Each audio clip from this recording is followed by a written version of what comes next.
Fortschritte, die Sie sich erwartet hatten? Auf der anderen Seite für den Westbalkan.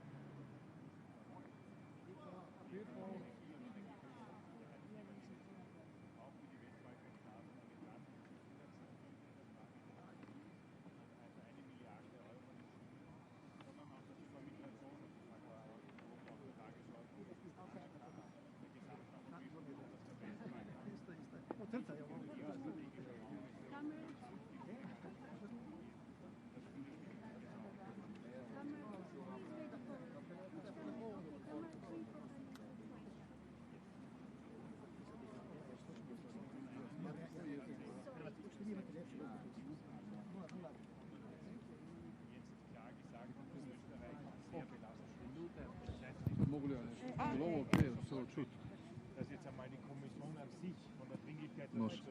Dobro. Evo, upravo je završio sastanak na vrhu između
Welcome to the press conference following the EU Western Balkan Summit in Tirana.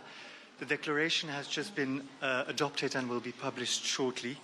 We'll have a short Q&A session, but I leave the floor to the President of the European Council, please. Merci beaucoup. Bonjour à chacune et à chacun. Je souhaite commencer par remercier très chaleureusement le Premier ministre Edi RAMA pour la chaleureuse hospitalité.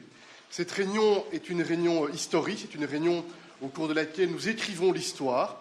Nous écrivons l'histoire parce que cette réunion a lieu pour la première fois dans la région des Balkans occidentaux. Pour la première fois, les leaders de l'Union européenne et les leaders des Balkans occidentaux sont autour d'une même table dans la prolongation de réunions antérieures qui ont eu lieu à Brdo, en Slovénie, mais également de réunions qui ont eu lieu il y a quelques mois à Bruxelles, lors de ce sommet qui s'est tenu au mois de juillet. Cette réunion, aujourd'hui, avec la déclaration qui accompagne nos travaux, est une réunion importante parce qu'elle emporte des engagements concrets et des pas additionnels sur le chemin de l'intégration. Je le dis à plusieurs reprises, j'ai plaisir et j'ai même un peu d'émotion à le dire de manière solennelle ici à cette tribune à Tirana.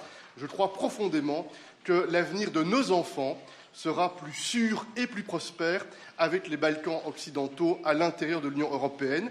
Et c'est cette conviction commune qui nous rassemble pour favoriser, au travers de projets concrets et tangibles, ce rapprochement, ce processus d'intégration. Plusieurs éléments.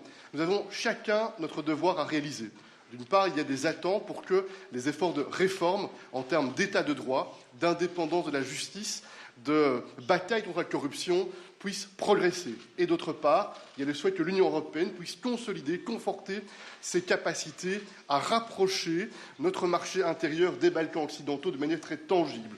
C'est le sens, par exemple, de cet accord sur le roaming qui a été conclu, qui est un pas en avant qui s'inscrit dans la continuité de cette réunion de Bordeaux où l'idée avait germé, avait fait des pas en avant. Et concrètement, ça permettra que dès l'année prochaine et à l'horizon 2027, on puisse progressivement réduire et supprimer pratiquement les frais de roaming, ce qui est une démonstration d'un engagement positif concret pour les entreprises, pour les contacts entre les citoyens, mais également pour le développement touristique de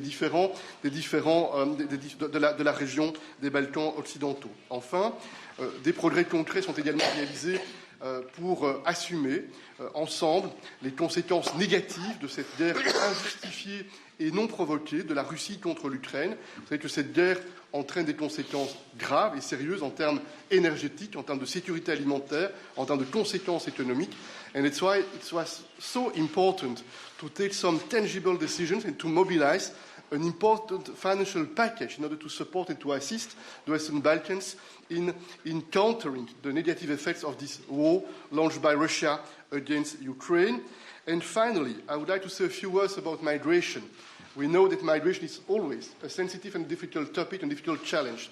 And we know that the recent weeks, the recent months, we face again difficulties and an increase of the numbers. And that's why this concrete and operational cooperation with the Western Balkans is fundamental for all of us. And I would like to express my gratitude because the recent days we were able to make some progress by aligning the visa policy, which is a concrete step in the right direction. We know that some additional decisions will be needed in the following days and weeks, but we are optimistic and confident that we'll be able to make some progress and to manage together this situation. Vous le voyez, cette réunion était une réunion, à mes yeux, essentielle. Encore une fois, je souhaite remercier Edi RAMA, je souhaite remercier l'ensemble des partenaires des Balkans occidentaux, parce qu'il y a eu autour de la table aujourd'hui beaucoup de respect, beaucoup de confiance. Nous sommes évidemment lucides. Le moment que nous vivons, pour nos générations, sont des moments de bouleversement climatique, bouleversement digital, auquel s'est ajoutée cette crise du Covid qui nous a tous frappés, et puis cette guerre qui déclenche une transition géopolitique. Et le choix qui s'offre à nous, c'est dans quelle société voulons-nous vivre demain? Voulons-nous la liberté? Voulons-nous les principes démocratiques qui garantissent la dignité de chaque être humain? Ou voulons-nous un autre modèle? Je suis totalement convaincu que le choix, il est très clair. C'est ensemble que nous voulons regarder dans la même direction pour bâtir une Union européenne qui soit solide, stable et prospère, ancrée dans les valeurs que nous partageons. Je vous remercie. Merci, Monsieur le Président. Prime Minister, you have the floor. Okay, in respect of the foreign journalists here, I'm going to speak in English to make it easier. Also because it's very difficult to translate me from Albanian to English. I want to thank again, wholeheartedly, Šarl MIŠEL, the President of the European Council, and a dear friend, I should say, but first and foremost, a really loyal, committed friend of the region. And I can say it because I've seen him fighting for the region, and in this I want to join Ursula, the President of the European Commission, another big, well-known fighter for this region. And as I said in our plenary, we never had, at least I don't recall, another president of the Council and of the Commission who has been, like Šarl and Ursula, so resolute to advocate for the region, to push for the region, and to make sure that the process, which we know it's very difficult in itself, does not die in agony. And this being said, I want to underline the very historical dimension of this summit. It's the first time ever that the European Union gets out of the borders of the EU to have a summit, and this happens in the Western Balkans and namely in Albania. I see it as an amazing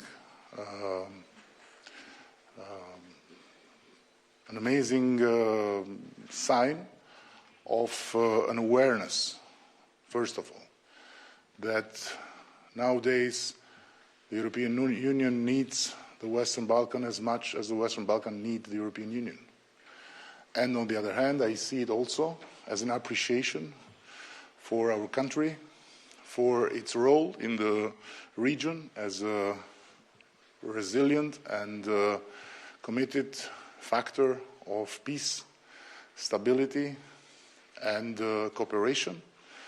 And I want to believe also because it's the moment to send to all the people in the region, but first and foremost to the Albanian people, that the European Union is here for us, is here for you. Because it's a well-known fact, the oracle of Brussels, the EU barometer, has stressed more than once that Albanians are the most pro-EU nation in Europe. Not because we are naive, but because we come from a very, very real hell. Not from the French hell, which is a paradise French people call hell, but from a real hell of isolation and of total impossibility to connect with Europe. And we had our difficult moments, we had our frustrations, we had our sufferings, but we never ever gave up on this faith, the faith on the European Union. And of course, this is a summit, this is a gathering, this is a step, this is not the end of our way towards the European Union. But this is a milestone at the same time, which shows not only by the presence, but also by certain facts. I'm sure that the President of the Commission will detail them, but I want to tell today to the students and to the youngsters in our country that from this summit we come out with a great news, that not only our universities will be able to engage with the Erasmus+, but they'll be included in the alliance of higher education in Europe. And from a certain moment, after, of course, all the procedures needed will be done, our students, our kids can study from here in every European university in a digital way, and our universities can start to make alliances and to grow together with the European University. This is something that until now was possible only while you become a member.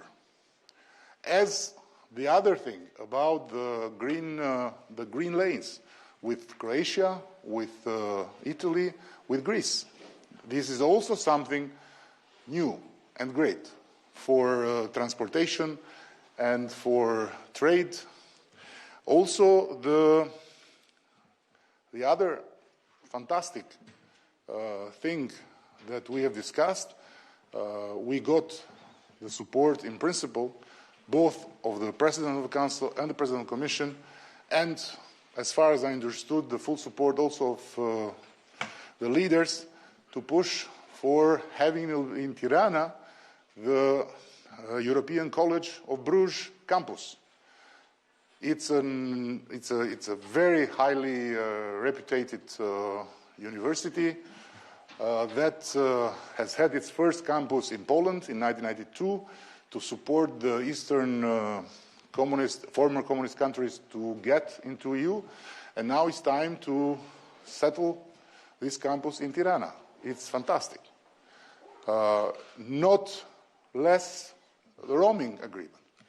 So our citizens here and there will be able soon to have tariffs that are much lower and will enter in the network of the European citizens.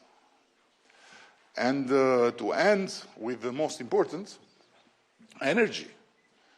We already got from the European Union through the Commission budget support for the next year, 85 million euro.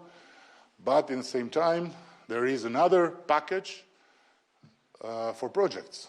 And we already have our projects, and the region will be all involved in this path to build more sources of energy and to get more distance from the Russian influence.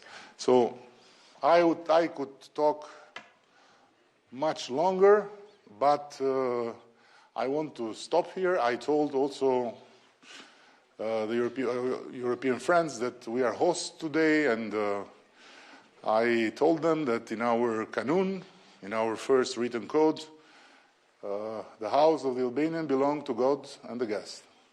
But guess what? Today we had guests that in Albania, they are considered gods, the gods of the European Union. And I told them that the code is very clear. You have to be prepared to give your life for your guests. So and we are still ready. They are still here. God forbid something happened, but then we are ready to give our life. So never ever I'll use this moment to complain or to criticize or to say things that I can say much easier when I'm in Brussels. And the very last, I will remember one thing from this summit.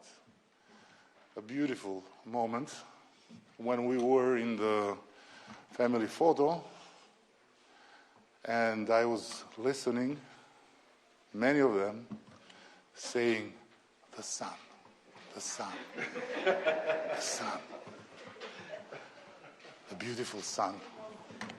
So we succeeded after 10 days of Brussels weather to bring the sun this morning for them. So what can we do more?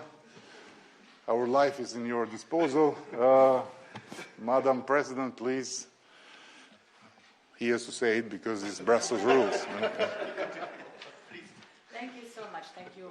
Thank you very much. And indeed, Eddie, it's a fantastic experience to be here.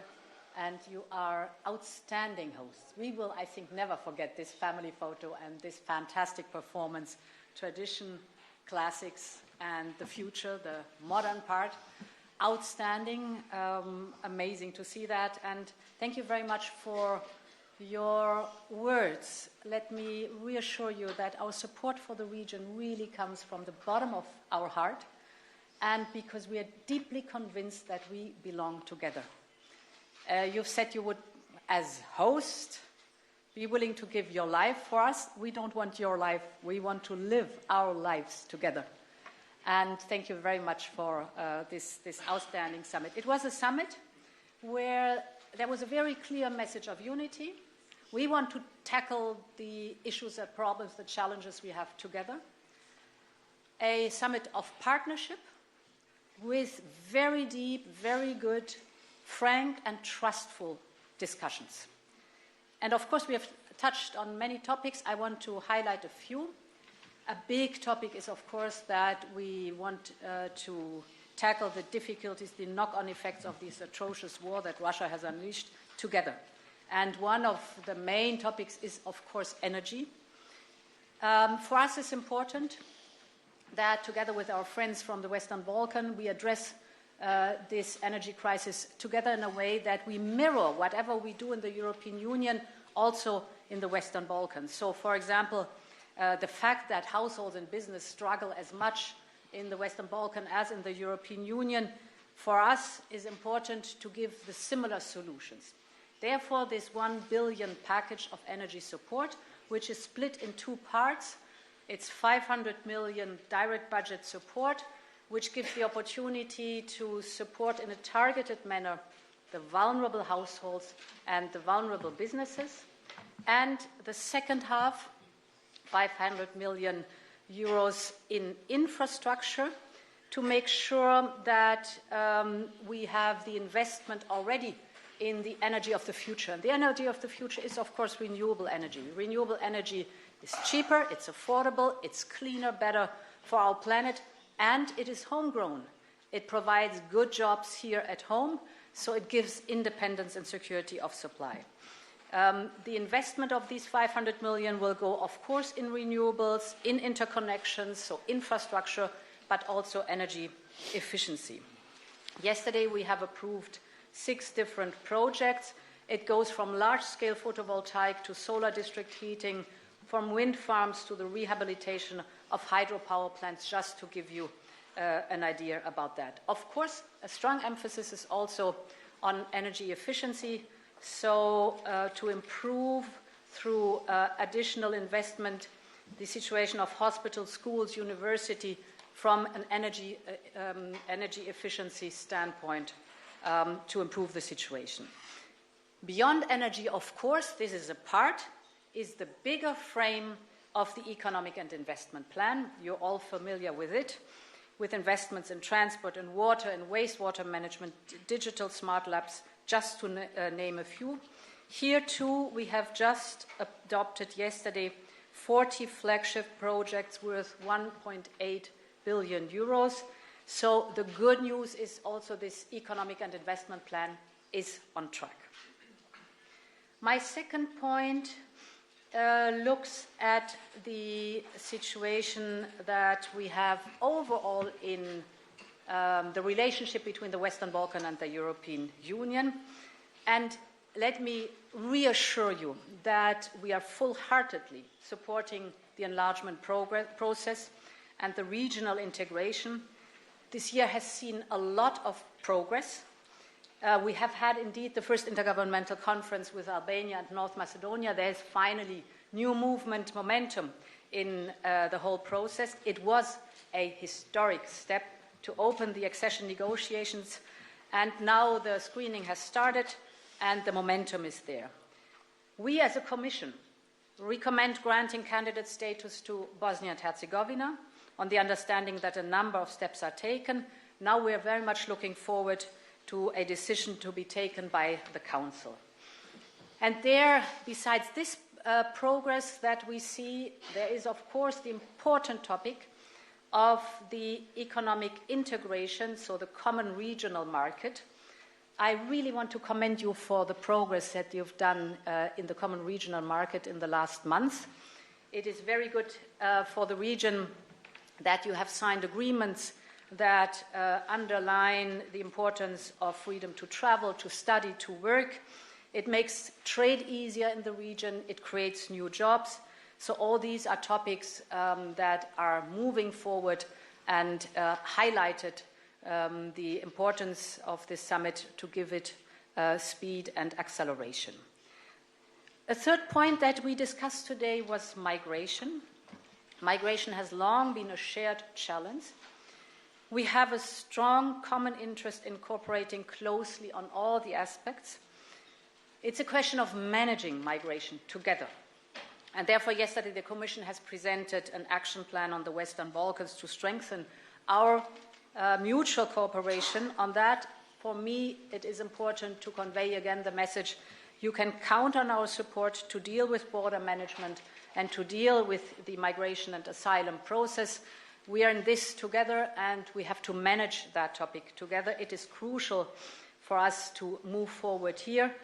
At the same time, we expect all our Western Balkan partners to align swiftly with our visa policy.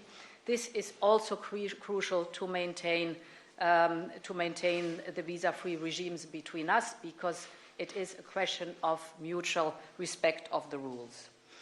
And indeed, finally, I also want to emphasize the topics concerning youth. And I know, Eddie, how much youth is important for you. The projects, you were the one who mentioned first to me that you wanted more opportunities created in the region for young people. And you were the one who asked us to think about the possibility to opening the European Universities Initiative to all Western Balkan countries. Today we can say we have delivered. Thank you very much for starting this process. The Western Balkan universities will be able to join the European Universities Network.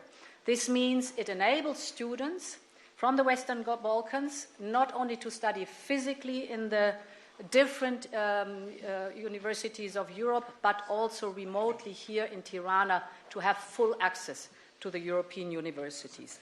And in that is your vision to have one day the College of Europe here, like in Bruges, like in Poland, and indeed full support also from my side.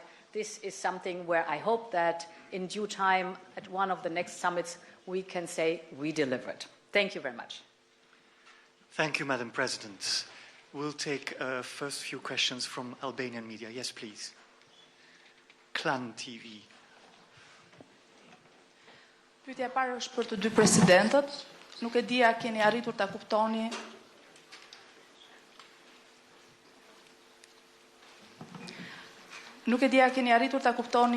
një tipar që i karakterizon njerëzit në këtë pjesë të Ballkanit Perëndimor, që është që duan të dëgjojnë gjërat qartë dhe me zë të lartë. Pse u zgjodh Tirana? Ishte arsyeja pse shqiptarët janë populli më europdashës dhe se serbët për shembull janë populli që e duan më shumë Rusin? Ishte kjo një nga arsyet? Dhe pyetja për kryeministrin Rama, ka një paketë të dytë për gjithë Ballkanin Perëndimor, për Shqipërinë. A kemi shifra se sa do t'i takojë Shqipërisë dhe kush janë projektet që ju synoni të mbështesni me këtë mbështetje të Bashkimit Evropian? Faleminderit. Maybe why Tirana? In fact, a few weeks ago, I had the occasion to propose to the Prime Minister to host that meeting. It was very important for us to have this summit by the end of the year. And we thought indeed that Tirana and Albania was the appropriate location for hosting such a summit. And I would like again to thank you, dear Prime Minister, dear Edi, to thank your team, because it was very impressive how it was possible here in Albania, in a limited period of time, to organize such a summit. It's not easy. We have this experience in Brussels. Many summits in Brussels, it requires a lot of efforts, of logistical questions that need to be solved. And I think this is a very strong signal, not only for Albania of course, but this border that, in my opinion, this is a very powerful signal to the people of the Western Balkans, because the goal is not just to have important talks with the leaders. The goal is also to send a powerful signal to people in the Western Balkans. We are absolutely convinced that our future is together. Yes, perhaps the part that you asked, 85 million is the direct budget support within this 500 million package. There are quite a few different projects that are now being funded with the other 500 million. I think the 6 projects that we approved yesterday are 120 million. I know that some of the projects are, for example, a large photovoltaic power plant here in Albania, but I do not know all the projects from the top of my head, so perhaps we can go more in detail with our staff. Now, the Balkan way about why Tirana would be because we are the best, because we are the oldest, and of course because we are the most loyal. But I don't think this, and I didn't say this. I simply said that to them that this is the best place to be for you because this is the most pro-European country in Europe, based on EU barometer, not on my opinion. And I would add, because Tirana is so beautiful, and if Mark Rutte yesterday told to the Dutch press that this is the most emotional adventure of this year for the European Union, imagine now going more soft, how beautiful it is. Anyhow, when it comes to the package, I would say that beyond what Ursula already explained, and that you know, there is another package which is based on the projects. And we have several projects that we are ready to apply for that.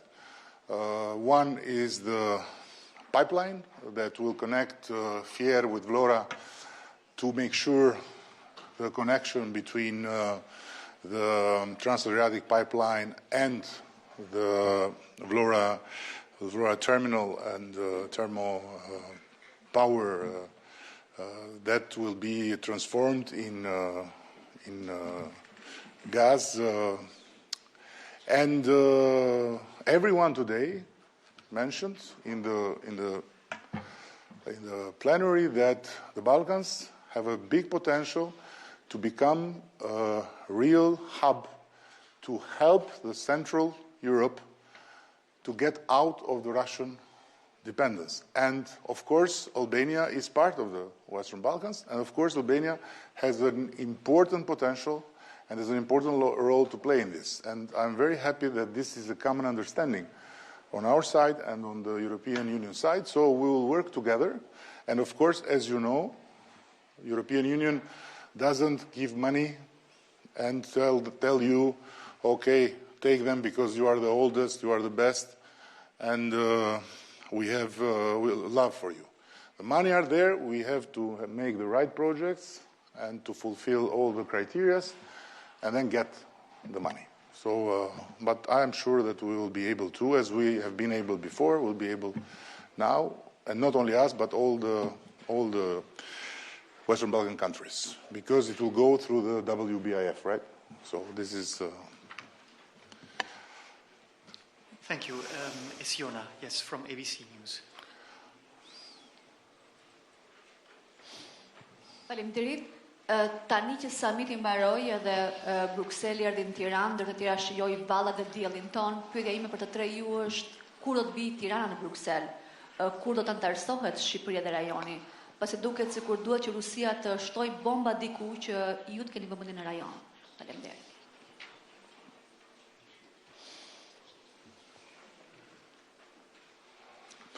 I can start. I would say that it's unfair to say this because the progress that has been made, especially in the last periods, and by no doubt also because of the war as an accelerator, is immense. Is immense. It was not 10 years ago. It was little time ago when we were in Brussels and we had all this fight and we had all this press conference and Šarl didn't even show in press conference and so on. And it's a totally different thing. And let me conclude my part by saying this.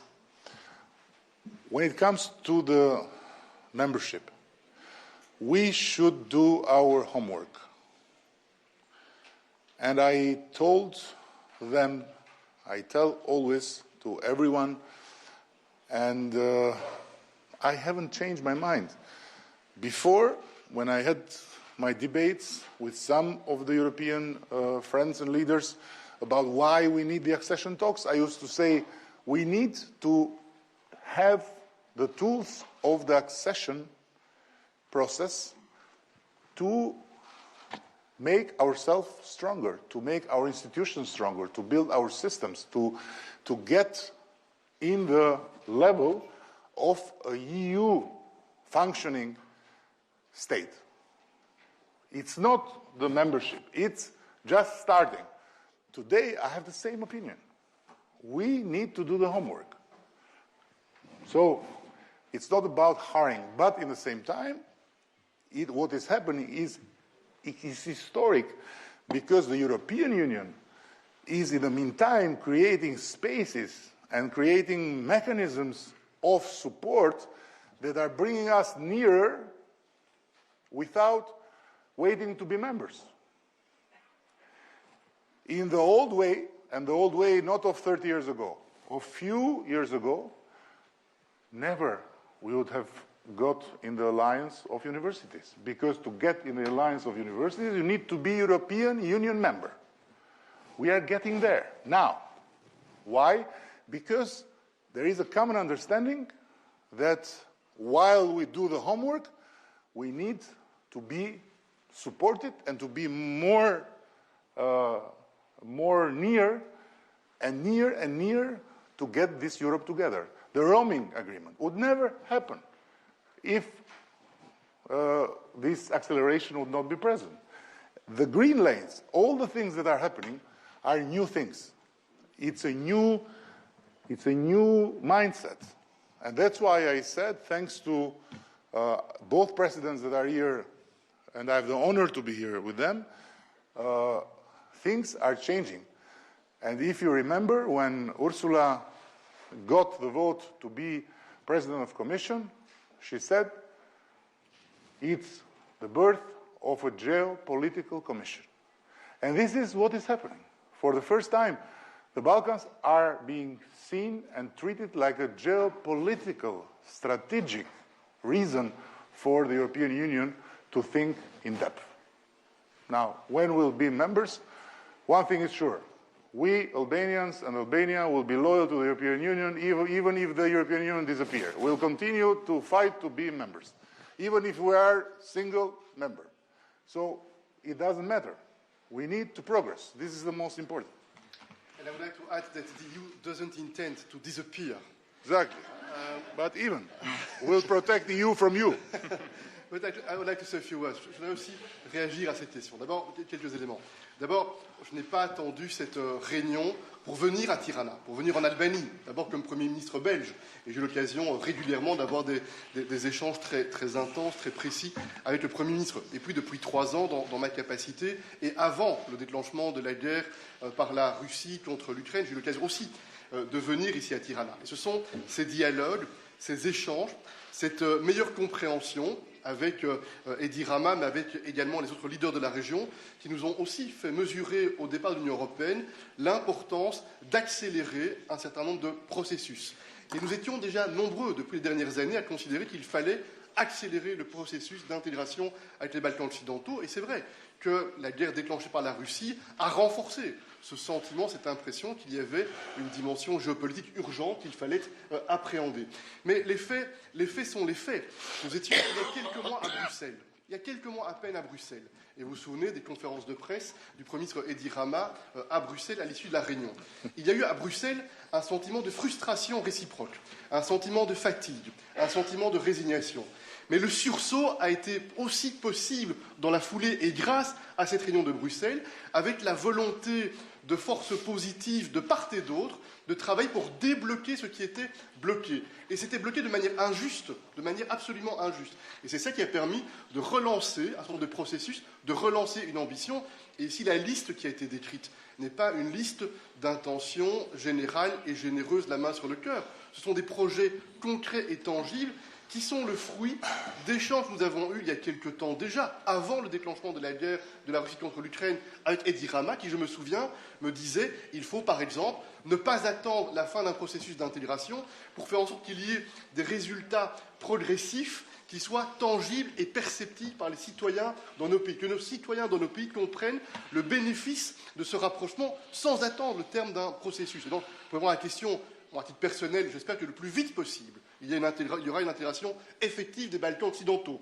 Ça suppose du courage, du travail, des réformes qui doivent être menées à bien. Mais pour être tout à fait clair, quand on parle ici de paquet énergétique, de paquet d'investissement économique, quand on parle d'université, les jeunes albanais qui vont être connectés davantage sur les universités de l'Union européenne, ce projet d'amener le collège de Bruges au travers d'un campus ici en Albanie, les projets qui touchent aussi à la sécurité, à la coopération en matière de migration, tout ça sont des sujets extrêmement concrets qui ont un impact direct dans la vie des citoyens, dans la vie des entreprises. Ce ne sont pas des discours généraux ou généreux. Donc vous voyez, on est heureux d'être à Tirana et on viendra encore souvent à Tirana et on espère que notre ami Edi et que l'ensemble de ses équipes viendront aussi à Bruxelles pour travailler ensemble sur notre avenir commun.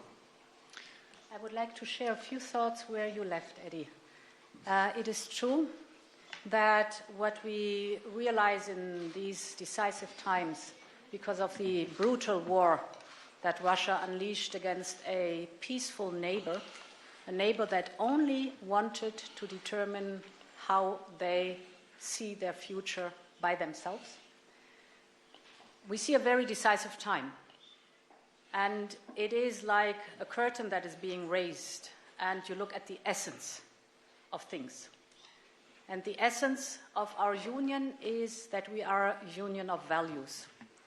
Yes, of course, we are also a union of prosperity, but fundamentally, we are a union of values. And yes, I have the deep impression that in these decisive months, which are also transformative times for the European Union, we feel in the Western Balkans, in the European Union, this transformative movement forward, but we take the same direction of travel. You can see it in the economic integration, the way we address, for example, the energy crisis, that together we already align right now in investing massively in renewables with the view that in a future time, hopefully very close future, we will be in one union and use the same renewable infrastructure that we are building now. An even more telling example is indeed the universities of Europe, because nothing is more convincing than young people who are growing up in the same educational environment to build the next European Union, next generation European Union, and of course sharing all the values and therefore working for being one union.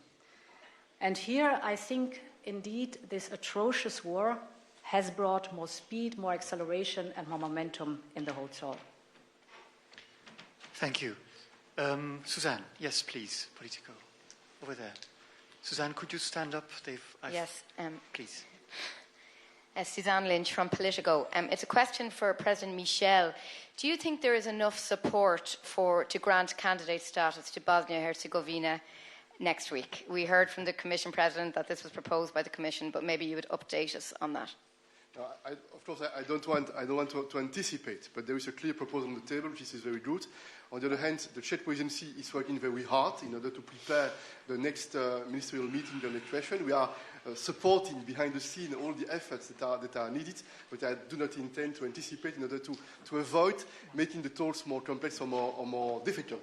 I hope that a good signal will be given very soon in the following days, but let's see what will be the decision taken at the ministerial level.